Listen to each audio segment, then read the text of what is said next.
I'm here with Dr. Ray Orbach, the director of the Energy Institute at the University of Texas. Thanks so much for joining us today. Well, thank you very much. I would like to start off by having you talk to us a little bit about what the mission of the Energy Institute is. Well, it's to use the resources of this campus, this wonderful place, the University of Texas at Austin, to deal with real issues in energy. How do you use energy? How do you produce energy and not harm the environment? We're not going to go away from using energy. It's our lifeblood.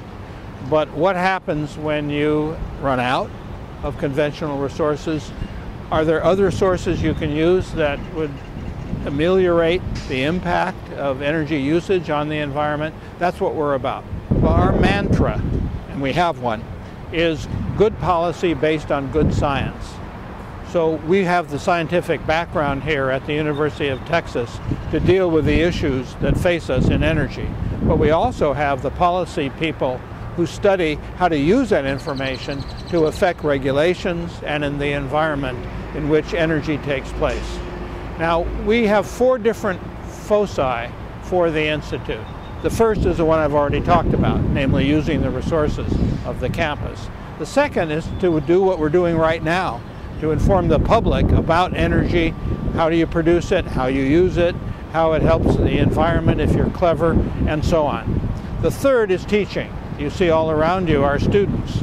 Well, those students hunger after courses in energy. And finally, our research.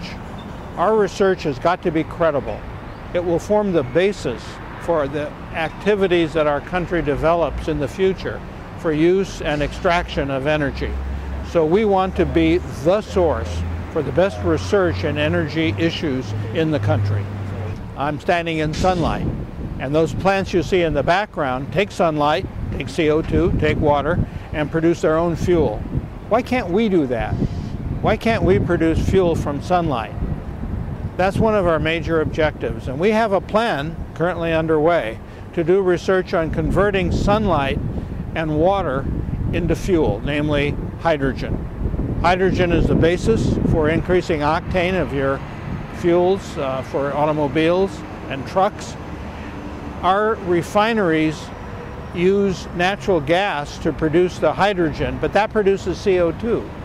Can we do what nature does, namely by taking sunlight and producing hydrogen without CO2? That's one example of how we can use what nature does in order to produce benign energy sources.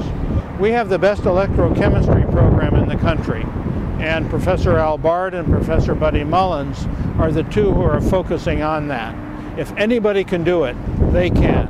They've given themselves 5 years to be able to bring to market a process inexpensively for producing hydrogen from water using only sunlight.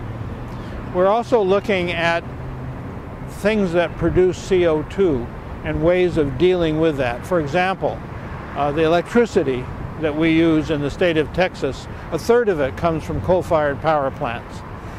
They emit millions of tons of CO2 each year.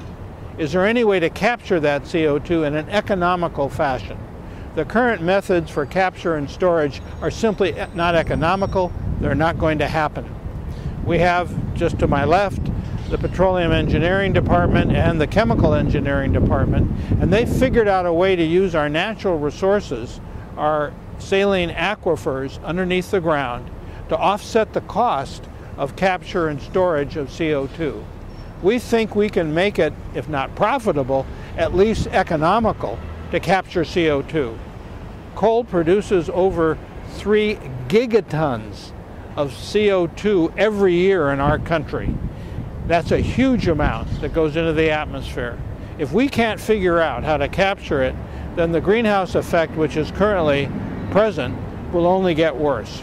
Other areas we're working in, just behind you in the building, for mechanical engineering, is electrical energy storage. That is the Achilles heel of wind energy and solar energy. Sun shines, but it still fluctuates, and you can't use that for baseload. So our plan is to create electrical energy storage through batteries that can store the energy of the wind at night and yield it for use during the day, and the same thing for solar. Storing electrical energy at baseload levels is the key to these intermittent sources, which are environmentally benign. We're also looking at other sources of energy. For example, the United States now has 200 years of secure natural gas sources because of hydraulic fracturing of shale. Now we call that fracking. There's a lot of concern over whether fracking has an environmental consequence, but nobody has done the research to show whether it does or doesn't. So that's another area that we're looking at. It's terribly important to our country. I would say if there's anybody really driving the environmental issues around energy, it's the students. It's their world. They're going to live with the consequences.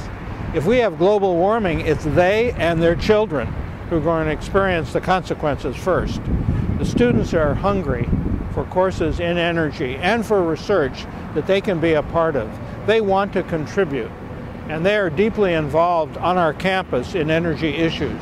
The president of our campus, Bill Powers, has an advisory committee driven by the students on sustainability on the campus. And so you see this campus actually as a leader. For example, we produce all of our own electricity on this campus, and that comes from natural gas, minimizing the carbon footprint. It's a combined cycle. We produce so much electricity, we sell it to the city of Austin at times when we don't need it. This is student-driven. The students are anxious to show that this campus can be an example, not just for universities, but for cities and towns and states around the country. I love doing what I'm doing. I spent 7 years as the chief scientist at the Department of Energy, so that was my business. And what I became concerned about was the production of energy and its environmental consequences. And so when my time was up at the Department of Energy, I looked around the country. What state would you pick on as the energy state?